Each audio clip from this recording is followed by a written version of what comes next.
Dark Souls 2 has some quirks. Among the most infamous are falconers and the running animation. They kind of wiggle their legs while floating towards you. It's quite jarring and many players have noticed there's something wrong. At first it might seem like an oversight. After all, falconers were only present in New Game Plus in the original DS2 and thus weren't as thoroughly tested. But what if I told you it was supposed to look like that? I know, you may say I'm crazy, but I'm Vicent and let's journey into the lore.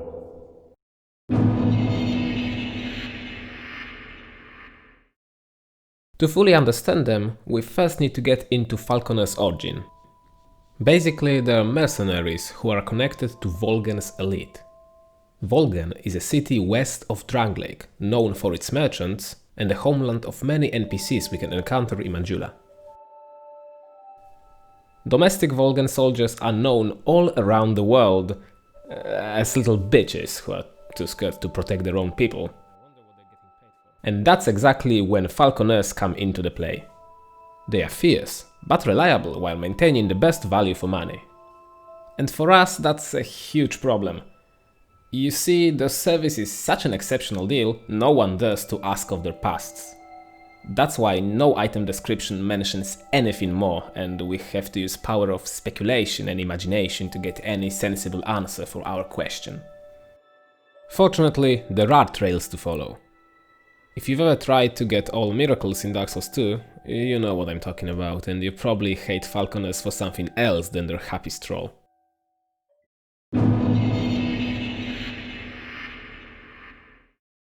Sunlight medals are well known throughout the series for being granted after participating in Jolly Cooperation. However, as they are the item used to rank up in a Covenant, other ways to get them are necessary for offline players.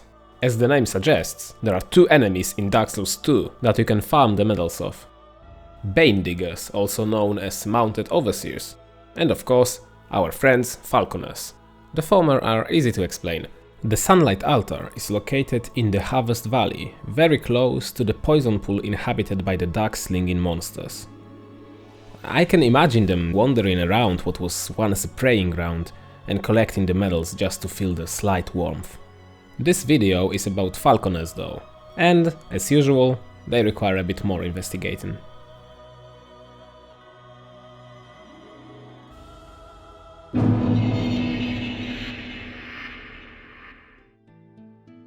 Now it gets tricky, so listen carefully. Heirs of the Sun, Dark Souls 2 equivalent for Warriors of the Sunlight.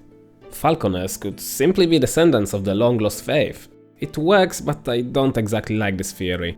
Falconers don't look like your average Sunbro, and items we can get from leveling the set Covenant are quite bluntly described as relics of the past. I'm much more inclined to believe they've discovered ancient altars and became new practitioners, years after the last Solaire wannabe passed away. I'd also like to point out both helmets have a feather attached to them, and falconers are clearly compensating for something. Probably lack of a cool drawing on their breastplate. Sunlight medals could have also just become an alternative form of payment for the service. Some of Volgen's merchants were known for collecting various items from all around the world. It shouldn't be outlandish for someone as rich to discard seemingly worthless trinkets in order to save some real money. It'd probably help with tax evasion as well.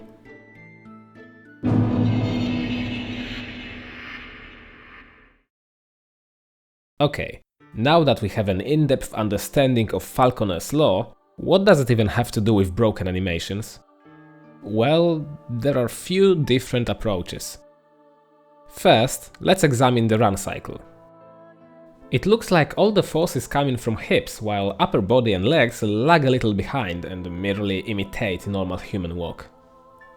This is why I concluded that falconers can actually fly. Not like that of course, but something around their pelvis is able to slightly lift them up, allowing them to float above the ground. Now it all starts to make sense. Nameless King is the one who all Warriors of Sunlight look up to. And surprise surprise, he can fly as well, and I'm not talking about his dragon pet. In his second phase there are multiple attacks where the Gwyn's Firstborn starts hovering above the ground.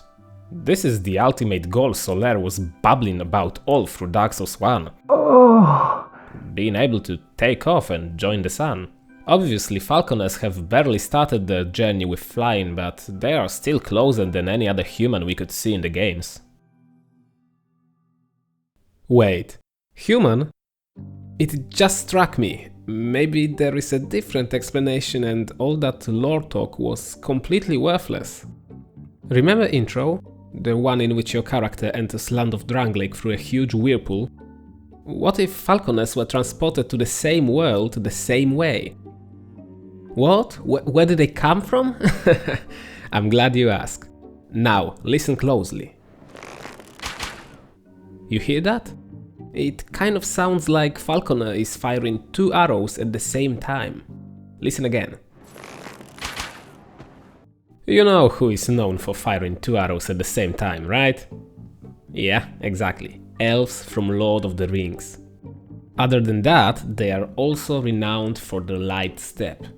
For example, being able to walk on puffy snow without it collapsing. Almost as if they were soaring above it. Curious. So what does it have to do with the cutscene I've mentioned? Well, there's a chance some of the Mifflin ships headed towards Valinor encountered a maelstrom and were forcibly transferred to another world. It all lines up too perfectly not to be true. Obviously, elves have a strong connection with nature, so using birds to attack contributes to this theory even more. Oh right, birds. I didn't talk about them yet, and they just as well might be responsible not only for falconer's name, but also their behavior. Okay, last theory, but it's a wild one.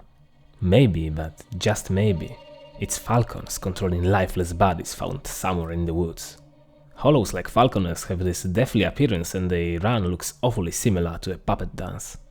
The birds keep hiding until New Game Plus, when they come out to finish what their cowardly brethren started. It kinda reminds me of a theory about a Dark Souls 1 character, but that's a story for a different time. Thanks for watching this video. If you liked it, you can comment down below with your own theories. Knowing FromSoft, there's some Berserk reference I don't know about, so you can point it out in the comments. And yeah, that's it. Good night.